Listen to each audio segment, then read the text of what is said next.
बच्चों आज मैं आप लोगों को जेई एडवांस का एक ऐसा कॉन्सेप्ट सिखाने जा रहा हूं जिसके बाद आप लोग जो है magnetic force on a moving charge वाले जो इंटीग्रेशन यूज करके सॉल्व किए जाने वाले बड़े बड़े जो डिफिकल्ट क्वेश्चंस होते हैं उनको 1 और 2 मिनट में सॉल्व करना सीख जाओगे। आज के सेशन में बच्चों में कुछ ऐसे क्वेश्चंस के आंसर करूंगा जो कॉन्सेप्ट बिल्डिंग के हिसाब से बहुत इंपॉर्टेंट क्वेश्चंस हैं मैग्नेटिक इफेक्ट ऑफ करंट के। और जब इन क्वेश्चंस के आप आंसर फाइंड कर लोगे बच्चों, जब आप समझ जाओगे, आज का मेथड समझ में आ जाएगा, तो बच्चों 31 जुलाई को सुबह 10 बजे मैं 5 ऐसे क्वेश्चंस भी करवाऊंगा आप लोगों को लाइव क्लास के दौरान, जहां पे आज का सिखाया हुआ मैं मेथड बच्चों यूज करूंगा और मैं आपको बताऊंगा कि कैसे इस मेथड ने आपका जो लंबे लंबे इंटीग्रेशन है उनको कुछ स्टेप्स में ही खत्म कर दिया।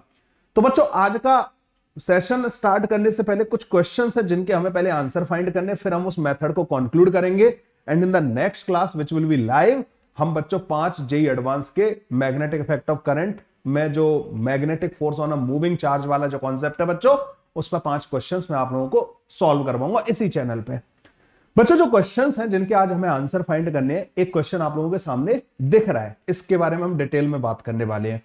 Does magnetic field due to a wire changes with the observer? आपको ये समझाऊंगा मैं आपको कि ऑब्जर्वर जो होता है ना बच्चों, आपको पता होगा कि मैग्नेटिक इफेक्ट ऑफ करंट में काफी सारी चीजें जो हमने पढ़ी होती है वहां पे वेलोसिटी इन्वॉल्व होती है। तो बच्चों एक ऑब्जर्वर जो कि लेफ्ट फ्रेम में बात कर रहा है और एक ऑब्जर्वर जो कि किसी वेलोसिटी से मूव कर रहा है, उसके रेस्पेक्ट में मैग्नेटिक फील्ड पे क्या इफेक्ट आएगा, किसी पॉइंट चार्ज पे लगने वाले मैग्नेटिक फोर्स पे क्या इफेक्ट आएगा। अब आप ये बोलोगे सर मैग्नेटिक फोर्स पे इफेक्ट आएगा क्यों?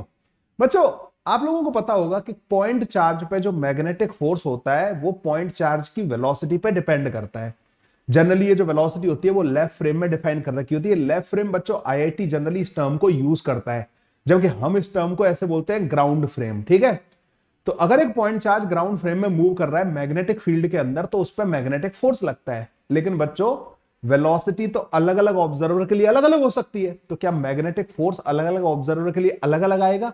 इस तरीके की सिचुएशंस को सारे के सारे इन क्वेश्चंस के आंसर बच्चों मैं आप लोगों को देने की कोशिश करूंगा और लास्ट में कंक्लूड ये भी करूंगा कि इलेक्ट्रिक और मैग्नेटिक फील्ड में बेसिक डिफरेंस क्या है। तो एस.सी. वर्मा में एक बहुत अच्छा पैराग्राफ दे रखा है, उन्होंने बिल्कुल एकदम छोटा सा पैराग्राफ कहीं साइड में डाल के निपटा दिया है, किसी का ध्यान भी ना जाए, लेकिन इतनी बड़ी बात उन्होंने इतने छोटे से पैराग्राफ में इतनी सिंपलिसिटी के साथ मेंशन कर दी है, उसके बारे में भी हम लोग बात करेंगे। तो काफी कुछ है बच्चों आज के सेशन में आप लोगों के लिए सीखने के लिए।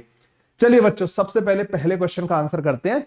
Does magnetic field due to the wire changes with the observer? तो बच्चों अगर एक करंट कैरिंग वायर है जो आई करंट कैरी कर रहा है, इसका जो मैग्नेटिक फील्ड किसी भी पॉइंट में हम डिफाइन करते हैं mu naught I divided by 2 pi r, एक इनफाइनाइट वायर की वजह से आर डिस्टेंस पे इस तरीके से मैग्नेटिक फील्ड डिफाइन करते हैं। क्या ये मैग्नेटिक फील्ड अलग अलग ऑब्जर्वर के लिए सेम रहेगा या अलग अलग ऑब्जर्वर के लिए डिफरेंट होगा, और अगर सेम या डिफरेंट होगा तो क्यों होगा? तो बच्चों सबसे पहले एक काम करते हैं, एक लेफ्ट फ्रेम में एक ऑब्जर्वर डिफाइन कर लेते हैं और इसको आप ग्राउंड फ्रेम भी बोल सकते हो। तो ये ऑब्जर्वर बच्चों रेस्ट पे, जो हमारा जनरली हम जिसके रिस्पेक्ट में बात कर रहे होते हैं। एक और ऑब्जर्वर ले लेते हैं बच्चों जो कि मोशन में है, ठीक है, जो इस वाले ऑब्जर्वर के रिस्पेक्ट में या लेफ्ट फ्रेम में मोशन में है, और इसकी वेलोसिटी बच्चों ड्रिफ्ट वेलोसिटी के बराबर मान लेते हैं। तो जो हमारा दूसरा ऑब्जर्वर है O2 वो ड्रिफ्ट वेलोसिटी से, जो करंट आई फ्लो कर रहा है उस केस में जो ड्रिफ्ट वेलोसिटी होगी ना, उस ड्रिफ्ट वेलोसिटी से ये ऑब्जर्वर हमारा मूव कर रहा है। ओके, दोनों के रेस्पेक्ट में हम बात करते हैं। हमें इसके रेस्पेक्ट में तो ऑलरेडी सारी चीजें हमें ग्राउंड फ्रेम में ही पढ़ाई गई होती हैं स्टार्टिंग में, तो वी नो के विद रेस्पेक्ट टू जो O1 होगा, O1 के रेस्पेक्ट में बच्चों क्या क्या हो रहा होगा? O1 के रेस्पेक्ट में जो अंदर पॉजिटिव चार्ज होगा ना बच्चों इस वायर के अंदर, अच्छा वायर न्यूट्रल है तो यहां पर कोई इलेक्ट्रिक फील्ड होगा क्या? यहां पर कोई भी इलेक्ट्रिक फील्ड नहीं होगा। इस वायर के रेस्पेक्ट में यहां पे कोई इलेक्ट्रिक फील्ड बच्चों नहीं होगा, ठीक है, मतलब इस ऑब्जर्वर के रेस्पेक्ट में यहां पे कोई इलेक्ट्रिक फील्ड नहीं होगा क्योंकि वायर न्यूट्रल है। ओके, वायर के अंदर क्या क्या होता है बच्चों? पॉजिटिव चार्ज होता है, नेगेटिव चार्ज होता है, नेट चार्ज 0 होता है, इलेक्ट्रॉन्स का फ्लो हो रहा होता है, ठीक है। तो जब करंट फ्लो कर रहा होता है बच्चों तो इलेक्ट्रॉन नीचे की तरफ जा रहे होते हैं ड्रिफ्ट वेलोसिटी से, यही तो होता है बच्चों। अगर करंट ऊपर की तरफ फ्लो कर रहा है तो इलेक्ट्रॉन्स किधर जा रहे होंगे? नीचे की तरफ। क्या पॉजिटिव चार्ज का फ्लो होता है? नहीं, पॉजिटिव चार्ज बच्चों स्टेशनरी होगा क्योंकि वो न्यूक्लियस पे होता है, इलेक्ट्रॉन्स का फ्लो हो रहा होता है। तो इलेक्ट्रॉन्स का मोशन बच्चों नीचे की तरफ यहां पे हमारा हो रहा होता है, ठीक है। ओके, तो इलेक्ट्रॉन्स बच्चों नीचे की तरफ जा रहे हैं और पॉजिटिव चार्ज बच्चों यहां पे रेस्ट पे है। अब हम ये कहेंगे कि ये तो हमारे इस वाले ऑब्जर्वर के रेस्पेक्ट में हो गया। तो इस इन पॉजिटिव चार्ज जो इलेक्ट्रॉन्स है ना बच्चों, इनके मोशन की वजह से, इलेक्ट्रॉन के मोशन की वजह से यहां पे एक मैग्नेटिक फील्ड आ रहा होता है, ठीक है। तो जैसे अगर मान लो कोई नेगेटिव चार्ज बच्चों जब नीचे की तरफ मूव कर रहा हो, ड्रिफ्ट वेलोसिटी नीचे की तरफ हो, तो इस जगह पे मैग्नेटिक फील्ड किधर की तरफ लिखेंगे हम लोग। मैंने अगर गलती से मैग्नेटिक फोर्स बोल दिया तो गलत बोल दिया होगा, ठीक है। मैग्नेटिक फील्ड यहां पे बच्चों कैसे आएगा, mu naught divided by 4 pi q v cross r divided by r की पावर 3, ठीक है। तो वी क्रॉस आर जो आएगा ना बच्चों ऊपर की तरफ आएगा, लेकिन ये इलेक्ट्रॉन है तो यहां पे मैग्नेटिक फील्ड नीचे की तरफ अंदर की तरफ आ जाएगा, ठीक है। तो बच्चों यहां पे ये इस तरीके से इस वाले ऑब्जर्वर के रिस्पेक्ट में ये जो इलेक्ट्रॉन वायर के अंदर मूव कर रहे होते हैं, इनकी वजह से हमारे पास मैग्नेटिक फील्ड आ रहा होता है, ठीक है। ये वाली बात क्लियर हो गई। अब इस वाले ऑब्जर्वर के रिस्पेक्ट में बात करते हैं। थोड़ा सा यहां पे मैं चेंज करना चाहूंगा कि इसकी जो वेलोसिटी मानी है मैंने वो नीचे की तरफ मानी है, ठीक है। ये जो ऑब्जर्वर है ये नीचे की तरफ जा रहा है ड्रिफ्ट वेलोसिटी से। अब बच्चों इस वाले ऑब्जर्वर के रिस्पेक्ट में क्या होगा, जो पॉजिटिव चार्ज रेस्ट पे था और नेगेटिव चार्ज मूव कर रहा था नीचे की तरफ। अब बच्चों इस ऑब्जर्वर के रिस्पेक्ट में इलेक्ट्रॉन्स का मोशन हो जाएगा खत्म और पॉजिटिव चार्ज मूव करना चालू कर देगा सेम ड्रिफ्ट वेलोसिटी से ऊपर की तरफ। अब बच्चों अगर मैं इस वाले पॉइंट पे इस पॉजिटिव चार्ज की वजह से मैग्नेटिक फोर्स लिखूं, तो मेरे पास magnetic force due to point charge का फॉर्मूला होता है mu naught divided by 4 pi q v vector cross r vector divided by r की पावर 3। ओके, ये फॉर्मूला होता है। तो इस वाले फॉर्मूले से अगर मैं सेम पॉइंट पे इस पॉजिटिव चार्ज जो कि ऊपर की तरफ ड्रिफ्ट वेलोसिटी से मूव कर रहा है उसकी वजह से जब मैं फोर्स लिखूंगा तो उसकी डायरेक्शन अंदर आएगी और सेम फोर्स आएगा बच्चों जैसा इस इलेक्ट्रॉन की वजह से आ रहा था। मतलब कि जो वायर होता है ना बच्चों, उसमें जब आपने ऑब्जर्वर रेस्ट पे लिया तो उस टाइम पे इलेक्ट्रॉन मूव कर रहे थे नीचे की तरफ और पॉजिटिव चार्ज रेस्ट पे था। सारे इलेक्ट्रॉन ड्रिफ्ट वेलोसिटी से मूव कर रहे थे। जब आपने एक ऑब्जर्वर ऐसा ले लिया जो ड्रिफ्ट वेलोसिटी से नीचे की तरफ जाने लगा, तो इलेक्ट्रॉन तो रेस्ट पे आ गए, अब पॉजिटिव चार्ज ऊपर जाने लगा। अल्टीमेटली इन दोनों का जो इफेक्ट है वो सेम है। इसलिए बच्चों करंट कैरिंग वायर की वजह से जो मैग्नेटिक फील्ड आता है ना बच्चों, वो ऑब्जर्वर पे डिपेंड नहीं करेगा। तो अगर आप एक मूविंग ऑब्जर्वर भी ले लेते हो ना बच्चों, ये तो मैंने ड्रिफ्ट वेलोसिटी इसलिए चूज की जिससे कि एक चार्ज को मैं रोक सकूं, दूसरे को चला सकूं। अगर आप कोई दूसरी वेलोसिटी चूज करोगे ना ऑब्जर्वर की, तो उनके रिस्पेक्ट में पॉजिटिव चार्ज भी मूव कर रहा होगा और नेगेटिव चार्ज भी मूव कर रहा होगा। मेरे ख्याल से आपको समझ में आया कि एक नेगेटिव चार्ज का नीचे जाने की वजह से जो इफेक्ट आता है उतना ही इफेक्ट बच्चों एक पॉजिटिव चार्ज के ऊपर जाने की वजह से आता है सेम डिस्टेंस पे, अगर आप एक सेम पॉइंट पे बात कर रहे हो तो, ठीक है। क्योंकि आपको पता होगा कि जो ये Q है ना, यहाँ पे Q को विद साइन रखते हैं तो इसमें वेलोसिटी की डायरेक्शन ऊपर हो गई, आर वेक्टर तो उधर की तरफ है लेकिन ये चार्ज पॉजिटिव हो गया। इसमें वेलोसिटी की डायरेक्शन नीचे की तरफ है, आर वेक्टर सेम है लेकिन चार्ज जो है नेगेटिव हो गया।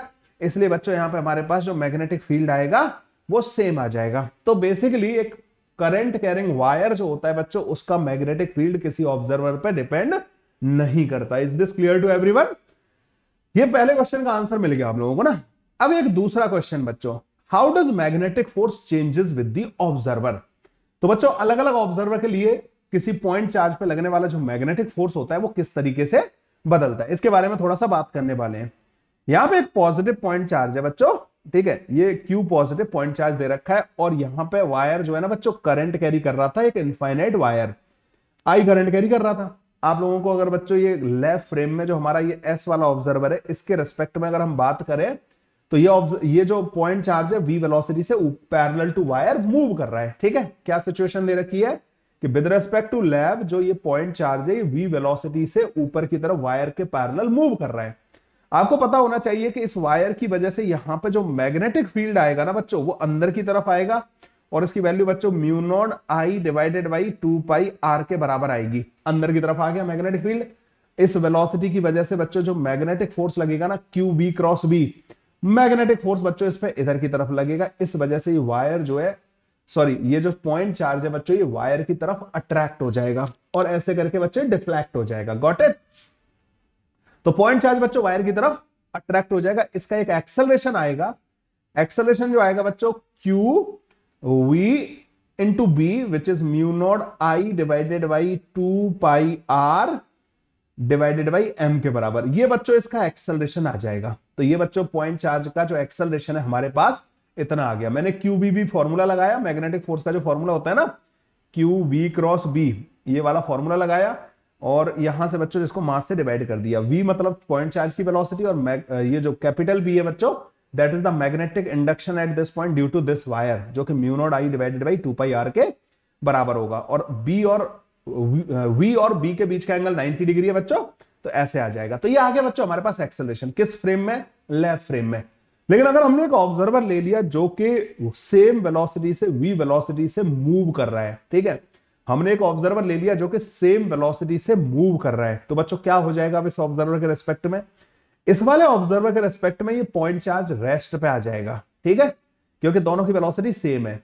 अच्छा एक बात बताओ, क्या यहाँ के मैग्नेटिक फील्ड पे कोई फर्क पड़ेगा इस वाले ऑब्जर्वर के रेस्पेक्ट में? नहीं, मैग्नेटिक फील्ड पे कोई फर्क नहीं पड़ेगा। तो इस रीजन में मैग्नेटिक फील्ड अनअफेक्टेड रहेगा इस वाले ऑब्जर्वर के रेस्पेक्ट में। तो मैग्नेटिक फील्ड तो यहां पे अभी भी है, पर ये पॉइंट चार्ज इस वाले ऑब्जर्वर के रेस्पेक्ट में रेस्ट पे आ गया। तो क्या अब इस पॉइंट चार्ज पे कोई फोर्स लग रहा होगा? तो अगर आप कहो मैग्नेटिक फोर्स लग रहा होगा तो नहीं, क्योंकि पॉइंट चार्ज उस ऑब्जर्वर के रेस्पेक्ट में रेस्ट पे, तो मैग्नेटिक फोर्स तो इसके रेस्पेक्ट में जीरो आ जाएगा। तो विद रेस्पेक्ट टू S1, जो S1 वाला जो हमारा ऑब्जर्वर है बच्चों, पॉइंट चार्ज रेस्ट पे होगा तो मैग्नेटिक फोर्स जीरो आ जाएगा, है ना। अच्छा एक बात बताओ मेरे को, अगर एक ऑब्जर्वर है और उसने एक पार्टिकल का एक्सेलरेशन देखा कुछ कि उसका एक्सेलरेशन आ रहा है, ठीक है, एक दूसरा ऑब्जर्वर जो कि कांस्टेंट वेलोसिटी से मूव कर रहा है, उस ऑब्जर्वर के रेस्पेक्ट में भी सेम एक्सेलरेशन आना चाहिए पार्टिकल का, क्योंकि दोनों फ्रेम तो सेम हो गए। देखो एक रेस्ट पे था, एक कांस्टेंट वेलोसिटी से मूव कर रहा है, तो क्या इन दोनों ऑब्जर्वर का आपस में कोई रिलेशन है, मतलब कोई एक्सेलरेशन है, रिलेटिव एक्सेलरेशन? नहीं। तो बच्चों इन दोनों ऑब्जर्वर के रेस्पेक्ट में पार्टिकल का एक्सेलरेशन सेम आना चाहिए, है ना। आप बोलोगे देखो अगर कोई एक्सेलरेटेड फ्रेम होता है ना तो उसके फ्रेम में एक्सेलरेशन डिफरेंट हो सकता है, लेकिन एक फ्रेम रेस्ट पर दूसरा कांस्टेंट वेलोसिटी से चल रहा है जिसका खुद का एक्सेलरेशन नहीं है, इन दोनों फ्रेम के रेस्पेक्ट में किसी पार्टिकल का एक्सेलरेशन सेम आना चाहिए। तो एक्सेलरेशन तो सेम आना चाहिए, लेकिन इस पे तो मैग्नेटिक फोर्स ही नहीं लग रहा, इस पॉइंट चार्ज पे तो मैग्नेटिक फोर्स ही नहीं लग रहा। और तुम्हें पता है कि ये जो वायर है ये न्यूट्रल होता है, तो इस वायर पे जो न्यूट्रल है उसका इलेक्ट्रिक फील्ड भी नहीं हो सकता। तो इस वाले पॉइंट चार्ज का बच्चों अब एक्सेलरेशन कैसे आएगा? दोनों के रेस्पेक्ट में एक्सेलरेशन तो सेम आना चाहिए। तो बच्चों यहीं पे एक बड़ी इंटरेस्टिंग सी कहानी आती है। जब भी आप लोग जो है एक पॉइंट चार्ज पे मैग्नेटिक फोर्स निकालना सीख रहे हो या निकाल रहे हो, है ना, और आपने अपना एक ऑब्जर्वर कांस्टेंट वेलोसिटी से मूव करने वाला ऑब्जर्वर ले लिया, तो बच्चों होता क्या है कि यहां पे एक इलेक्ट्रिक फील्ड आप लोगों को कंसीडर करना होगा। और ये जो स्पेशल थ्योरी ऑफ रिलेटिविटी है ना बच्चों, दैट सपोर्ट दिस कॉन्सेप्ट। अब वो हमारे सिलेबस में नहीं है, लेकिन बच्चों हमें क्वेश्चंस आसान बनाने और एडवांस वाले पूछते हैं। वो तो ये नहीं कहते कि तुम इंटीग्रेशन वाले से मत करो, तुम कुछ नया सीख के आए हो तो उस वाले मेथड से करो।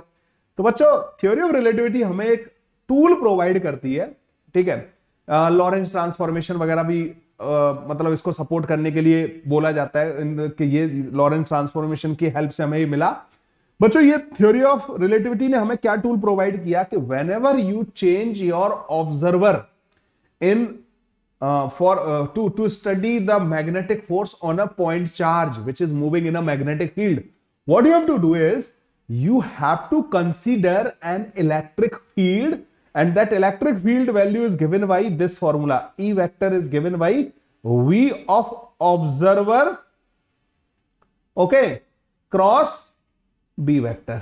ये वाला बच्चों आपको एक इलेक्ट्रिक फील्ड यहां पे कंसीडर करना पड़ेगा। तो बेसिकली यहां पे क्या था कि जब ये पॉइंट चार्ज रेस्ट पे आ गया ना उस ऑब्जर्वर के रेस्पेक्ट में, S1 के रेस्पेक्ट में ये पॉइंट चार्ज रेस्ट पे आ गया, और रेस्ट वाले पॉइंट चार्ज का एक्सेलरेशन अगर आना है तो वो मैग्नेटिक फोर्स से तो आ नहीं सकता, मैग्नेटिक फोर्स तो रेस्ट वाले पार्टिकल पे लगता ही नहीं है। तो बच्चों इलेक्ट्रिक फील्ड यहां पे होगा, तो इस वाले फ्रेम में इस जगह पे आपको एक इलेक्ट्रिक फील्ड कंसीडर करना पड़ेगा, जो कि इस वाले फ्रेम में नहीं करना था। इस वाले फ्रेम में जो लेफ्ट फ्रेम होता है, ग्राउंड फ्रेम होता है, उसमें हमें इलेक्ट्रिक फील्ड कंसीडर नहीं करना था। लेकिन whenever you are in a frame which is moving with some velocity, आपको क्या करना पड़ेगा बच्चों कि मैग्नेटिक फील्ड के बारे में अगर आप बात कर रहे हो या मैग्नेटिक फोर्स के बारे में बात कर रहे हो, तो you will have to consider an electric field in this frame, और वो इलेक्ट्रिक फील्ड बच्चों इस पॉइंट चार्ज को एक्सेलरेशन प्रोवाइड करेगा। तो जो इलेक्ट्रिक फील्ड की वैल्यू है बच्चों वो क्या कंसीडर करनी है हमें, वी ऑब्जर्वर क्रॉस बी के बराबर। तो ऑब्जर्वर की वेलोसिटी मैंने ऊपर की तरफ मानी है, बी वेक्टर बच्चों अंदर की तरफ है, तो इलेक्ट्रिक फील्ड इस वाले केस में क्या आ जाएगा, इस वाले पॉइंट पे इलेक्ट्रिक फील्ड क्या आ जाएगा बच्चों यहां पे, तो वो आ जाएगा बच्चों हमारे पास mu naught I divided by 2 pi x into v के बराबर। अच्छा लकीली मैंने इसकी वेलोसिटी और इसकी वेलोसिटी सेम मान लिया, मान लो इसकी वेलोसिटी तुम v/2 मानते तो ये पार्टिकल मूव कर रहा होता, तो उस केस में आपको मैग्नेटिक फोर्स भी कंसीडर करना था और इलेक्ट्रिक फोर्स भी कंसीडर करना पड़ेगा, ठीक है। तो अगर ऑब्जर्वर की वेलोसिटी और इस पॉइंट चार्ज की वेलोसिटी सेम नहीं है तो आपको मैग्नेटिक एंड इलेक्ट्रिक दोनों तरीके के फोर्स कंसीडर करके चलने पड़ेंगे। तो बच्चों ये होगा इलेक्ट्रिक फील्ड, और ये इलेक्ट्रिक फील्ड बच्चों फंक्शन ऑफ एक्स आएगा। अलग अलग पॉइंट पे बच्चों ये इलेक्ट्रिक फील्ड इस तरीके से डिफाइन होगा। अब अगर बच्चों आप इस जगह पे इस पे लगने वाला फोर्स देखो तो Q इंटू ई कर देना, उसको m से डिवाइड कर देना, you will get the same acceleration जो यहां पे मिल रहा था।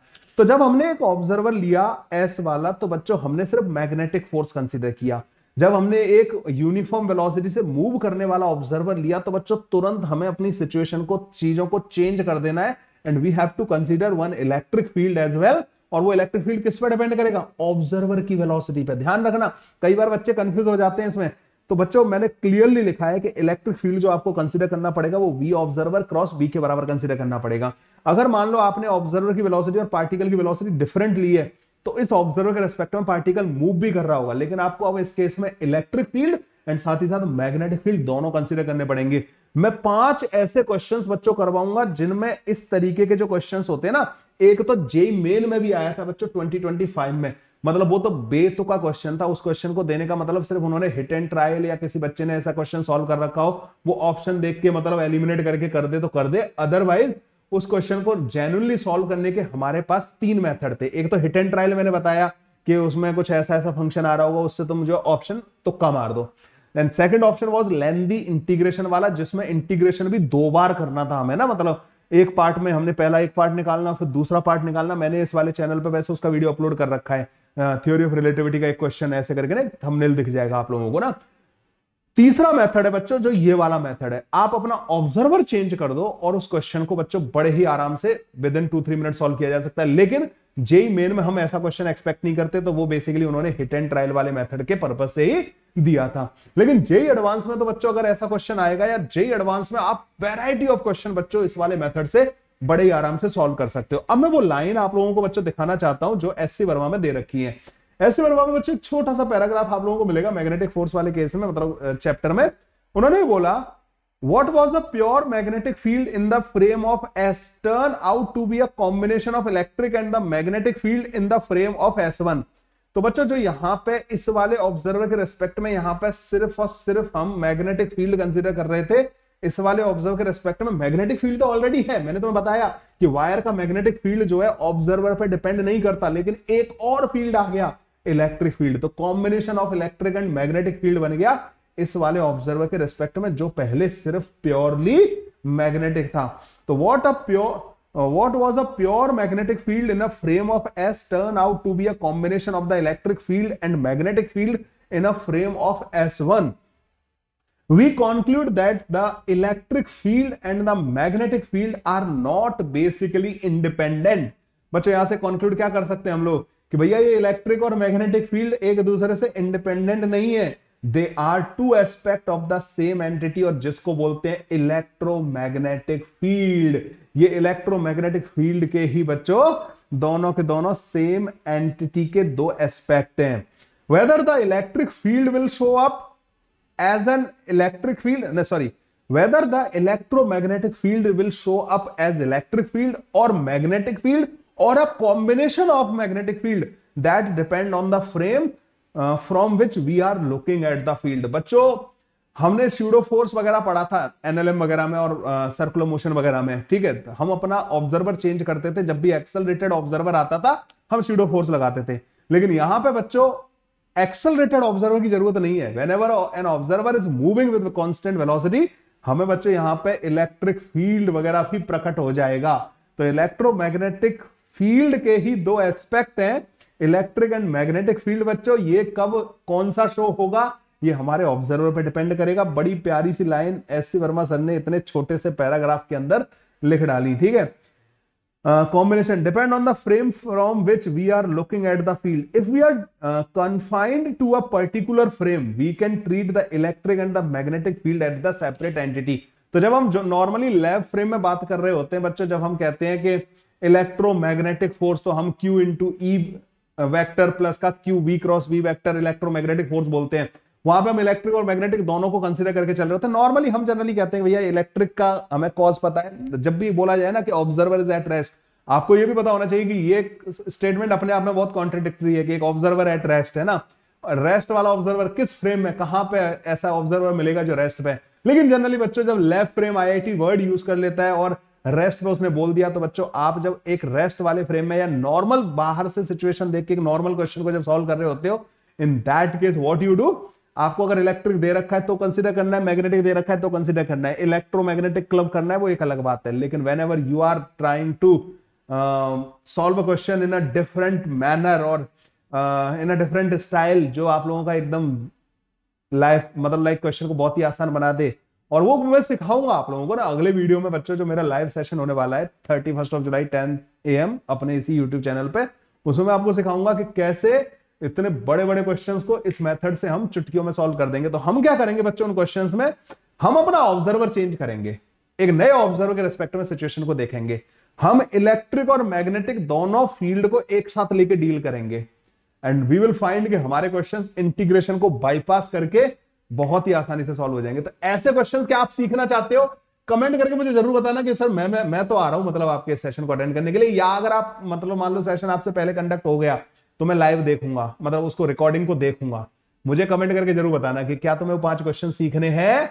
चलिए बच्चों, ऐसे और अमेजिंग क्वेश्चंस बच्चों इस चैनल पे आते रहेंगे, कॉन्सेप्ट एंड साथ ही साथ क्वेश्चंस। जुड़ जाइए इस चैनल के साथ। Do not forget to subscribe and press the bell icon. Thank you, bye bye, take care.